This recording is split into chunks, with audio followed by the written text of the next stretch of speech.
Hey guys, my name's Holly Baxter and this is Lane Norton and this is... They know who I am. And this is video week 1 for our reverse diet series. I get it how I live it. I live it how I get it. Come to motherfucking digits. So obviously you've been following me along on my journey. Week 1 for you, I've been reverse dieting for like 8 years. Yeah, I know. When was the last time you dieted? You're like, what's a diet? Obviously, I've just finished my shows for the 2018 series. Took out a win at the NCB. Oh my God. Took out a win at the OCB. She's dyslexic, so it's okay. Took out a win at the OCB. Took out a win at the WBFF here in Miami in Florida. So I'm not competing anymore for this year. 2 big shows. It was like 18 weeks of dieting in total. 2 pro cards. I'm pretty pumped. Yeah, you had a good series. You set out and did exactly what you set out to do. So, and now the biggest thing is... this is where most people stuff up. And this isn't just for competitors. This is where people stuff up in Gen Pop as well. So we see somebody start to undertake a diet. They do whatever strategy they've decided they're going to do, whether it's really drastic or conservative. But on the regain, or once the diet is over, there's no consideration usually to what's next. So in this reverse diet series, we're going to go through, I guess, some of the common problems that people can face when they start eating normally again. And then how we can actually attenuate some of that weight regain by doing things a little bit more strategically. So let's start off with, I suppose, a little bit of background about what can happen during that diet phase and then how that can then negatively impact us when we start to eat normally again. Do you want to take the lead, Lane? Boom. Makes you think I would want to take the lead. Oh, God, you never do that. So, you know, one of the problems that people don't realize when you diet, your metabolism responds to that, and it responds by slowing down. So dieting is nothing more than controlled starvation or famine in terms of how your body responds to it. What it's going to do is it's going to slow your metabolic rate, basically to prevent you from starving yourself. So many of you have had the experience where you start dieting and you calculate that you should be losing a certain amount of weight at what you're eating, and then at a certain point you stop losing weight. Well, why? Well, people will say, well, I don't understand. I'm eating in a deficit. I'm not losing weight. Well, you're not in a deficit anymore.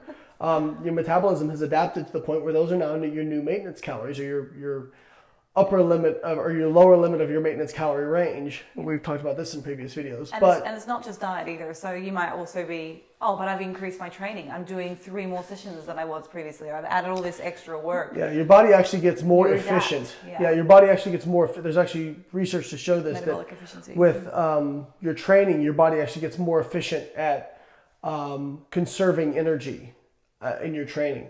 A lot of it is also neat. So you stop moving as much throughout the day. You stop fidgeting, and people say, "Well, that's easy. I'll just move more." No, we're talking about involuntary movements. Like right now, you're actually like doing a little bit of fidgeting with your hands. Yeah. Like during contest prep, this is just from adding back a little bit of calories. In contest prep, there were times when you would just stand here during videos like this and you would not move at all. Right. And I think we even talked about, like me, I was getting to the point where I was like trying to find ways, not because I wanted to, I was just so tired. I would like take 3 drinks upstairs with me because I was like, I don't want to have to go back downstairs because I'm so tired. Like, this is your body trying to help you conserve energy because you are putting it through famine. Right. So what happens is you as you diet down, your fat cells shrink.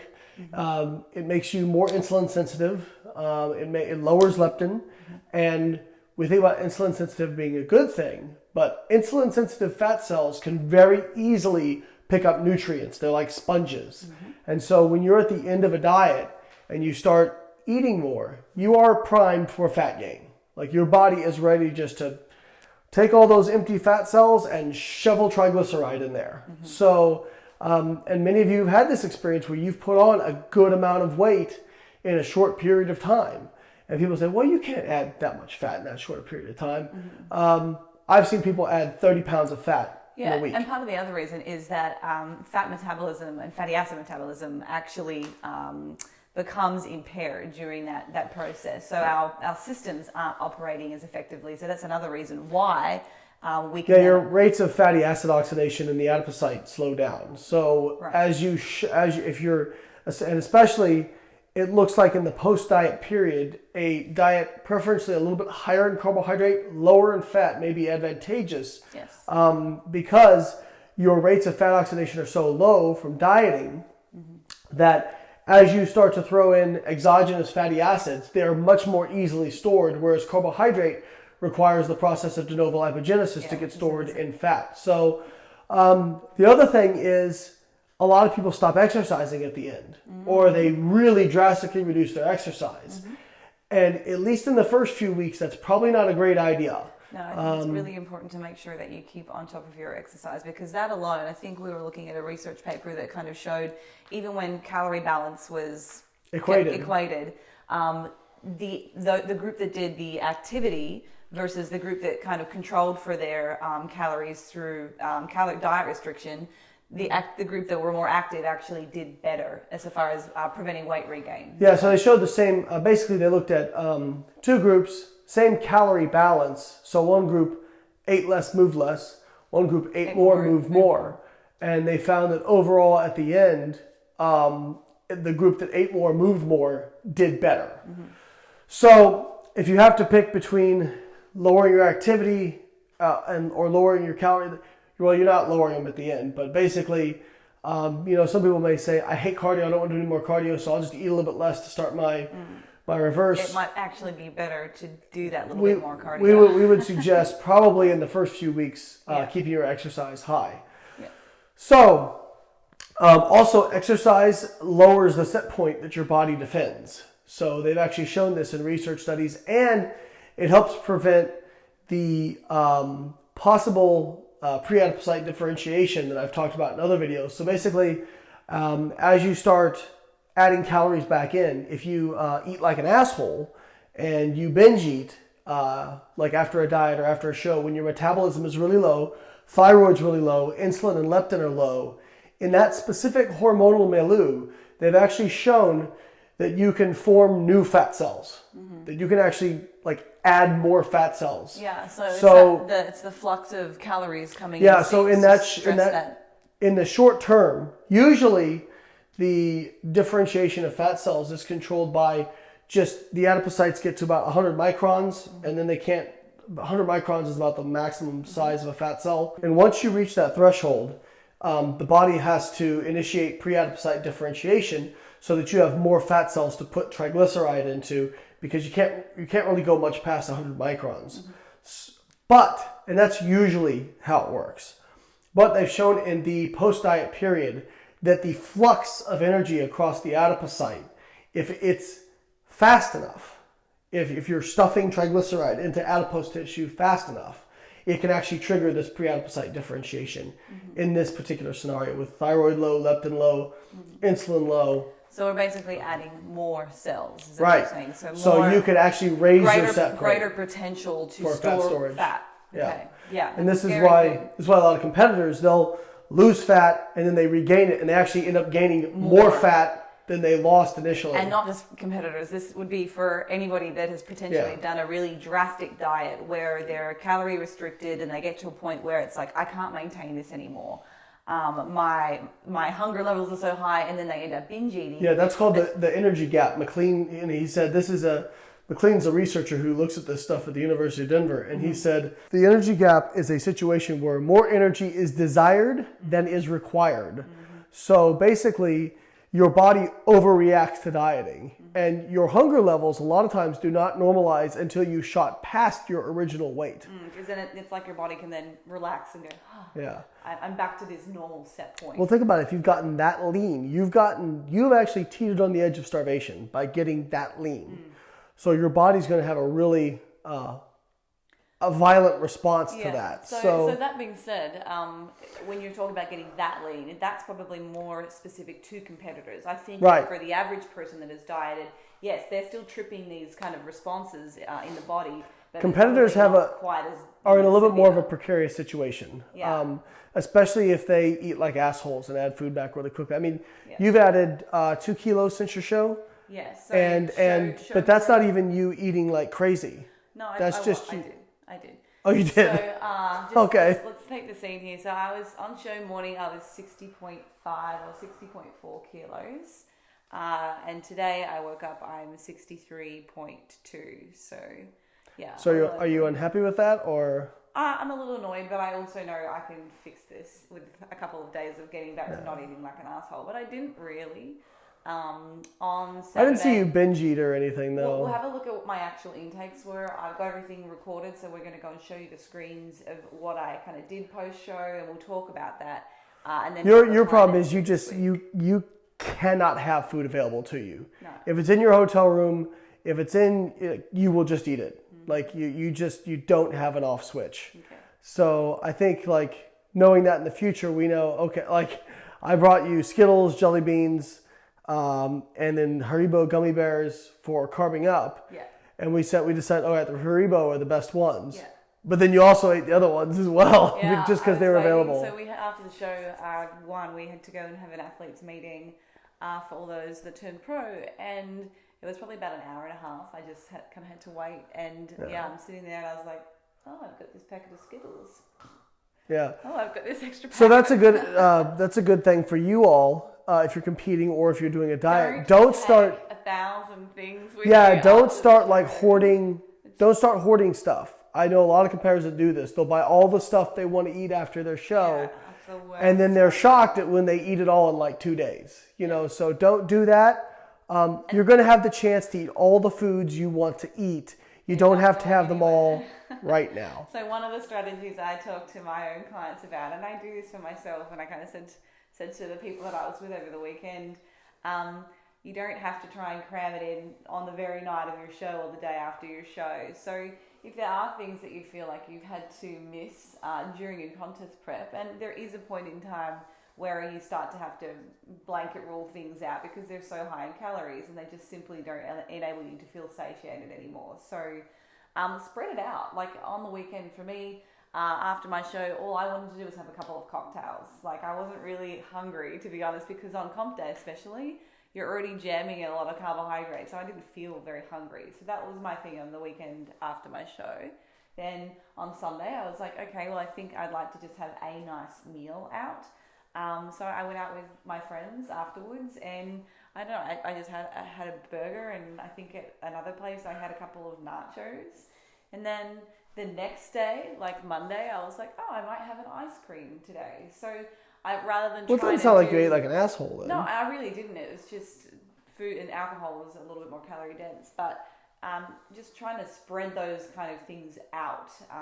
You also haven't gone and number twos. Yeah. Oh yeah, my weight. So that's the other thing. In the lead up to your competition, usually your fiber intake comes down just a little bit to help prevent or minimize like any bloating on show day. And I'm pretty sensitive. Yeah, we've learned that we can't pull yours, but I'm almost 100% convinced it's completely psychological for you. I don't know. But that being said, if it causes you to not be able to go, then we have to keep your fiber in. Yeah, so like I still haven't really been to the bathroom properly after my show yet, because my food choices, like I haven't been back home to start having like a nice big bowl of veggies, and I'm so excited to have that.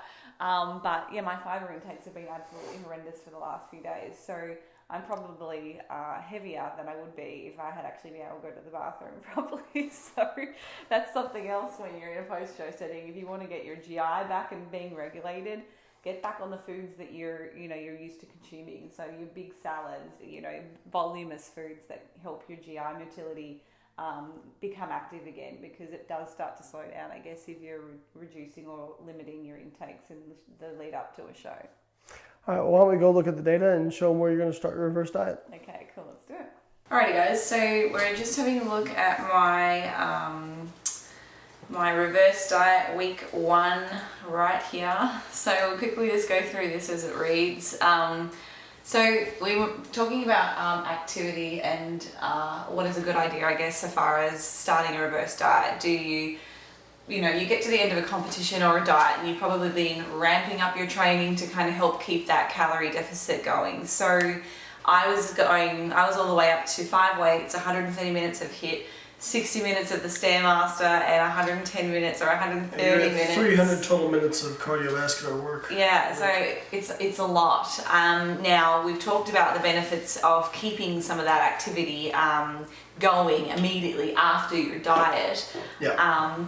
So for the first week, I'm actually going to keep my activity kind of aggressive. You're at 220 minutes of total activity here. Yeah, so I've pulled it back a lot, but I want to see how my weight responds this first week, and if I see a massive drop in my weight, then I can probably start to pull back in week 2. So I'm going to be a little bit more conservative, just because my biggest priority is to make sure that I don't exceed 65 kilos. So for me, my off season now, I don't want to get past that.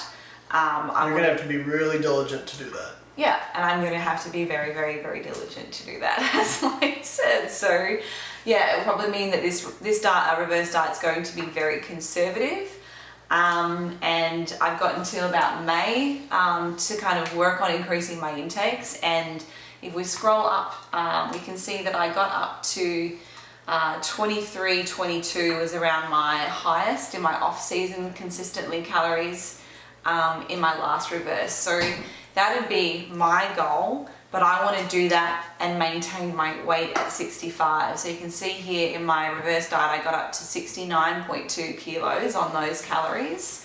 So now I want to do the same. You actually got to about 68, and then the last 2 weeks, I really stuffed it up. Non-adherent. Yeah, because I was just being an asshole eating. So yeah, I probably could have stuck to this, but I jumped up a little bit higher. But anyway, my goal is to get to those numbers again, but maintain this lighter weight. So I think that it's certainly possible, but it's going to require a lot of effort, particularly in these early weeks post-show, where I am highly adapted. My metabolism is slow.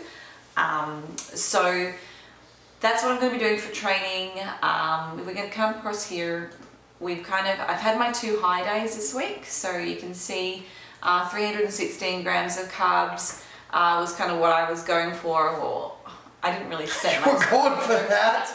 No, I ate what I wanted to eat on Sunday and Monday, and this is what it averages out to be. Does that include alcohol?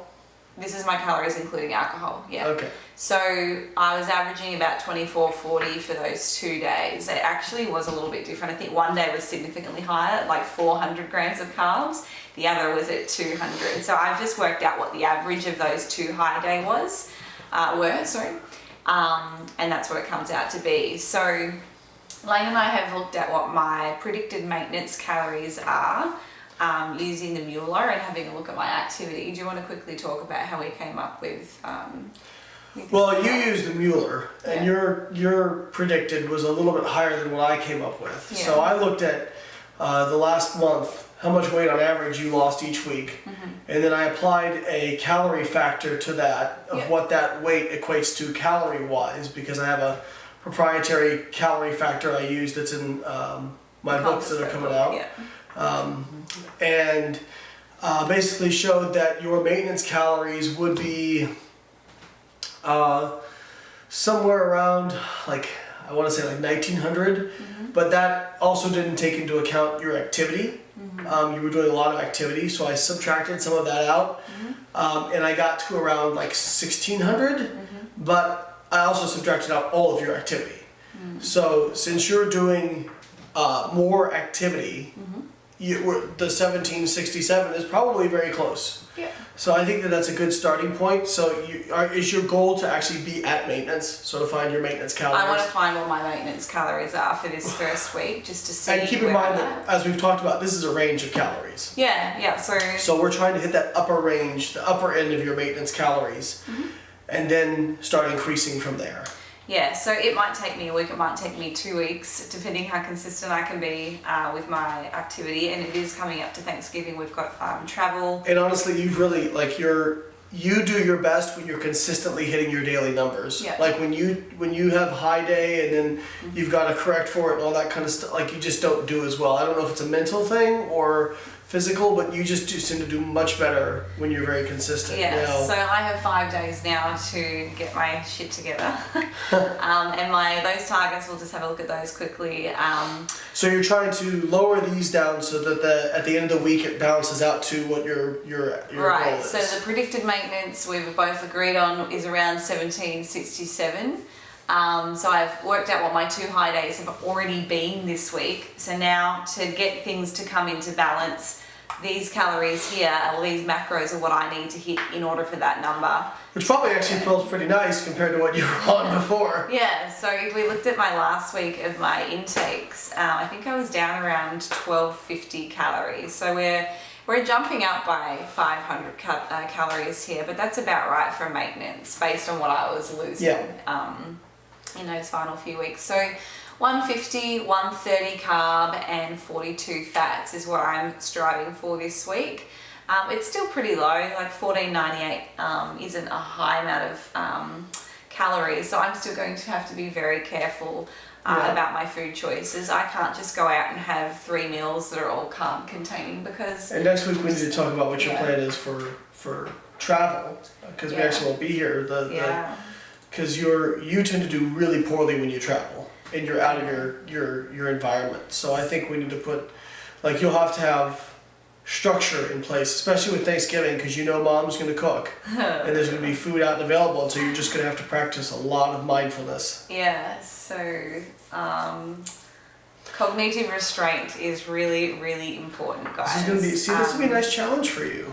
Yeah, honestly, I think that's probably the most difficult thing for a lot of people. And those that I work with, there are some people that do really well with cognitive restraint and saying no, like any diet or any diet that you use, whether it is intermittent fasting, keto, low carb, whatever it is, they all require some kind of restraint. So it's about finding... Your restraint is you just don't have it in the house.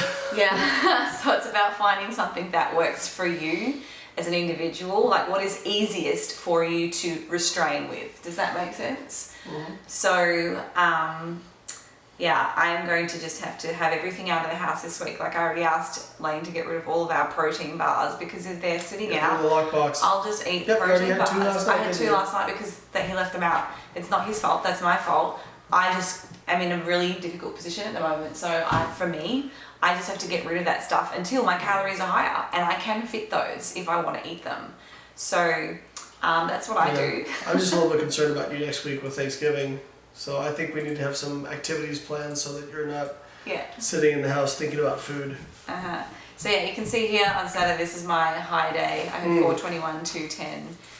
They're not like the fat numbers are good, and I'm really pleased I didn't go crazy with fats based on what we know about the ability to store lipid when you're in this impaired, or fatty acid metabolism is impaired. So I'm glad I didn't go crazy there, and it was mostly coming from carbs because de novo lipogenesis is far more difficult to store body fat. The Monday you did well. Yeah, this was yesterday, so I smashed it, and I was still away with the girls. Like we were out. I still managed to fit an ice cream in there. I had like the best kind of ice cream. We went out for breakfast. So yeah, you can still fit things, but you just have to plan for them. I think the key is planning. So like today, I'm going to be thinking about what is the meal that I want to enjoy most today. It's probably going to be you and I go for dinner like later tonight after training. Mm-hmm. So I'm already thinking about what would I like to have at that meal. So if it is, okay, I think I want to have a pasta dish or something, well then I'm going to have to make really low carb choices all day today so that I can accommodate something, because I've only got 130 grams of carbs to work with. It's not a smorgasbord. 400 is, but 130 no. So that's kind of the strategy that I will be using certainly for the next days while my calories are still pretty low. Prioritizing what's important to me, what foods do I value, what meals do I value, and how can I fit in the things that I enjoy with some careful planning. So. Alright, so I guess we're going to see how these next couple weeks go, and hopefully when we come back for Reverse Diet Update 2, she's not 69 kilos. Yeah, wish me luck guys, come and give me the support. Alright. Catch you guys next time. Thanks.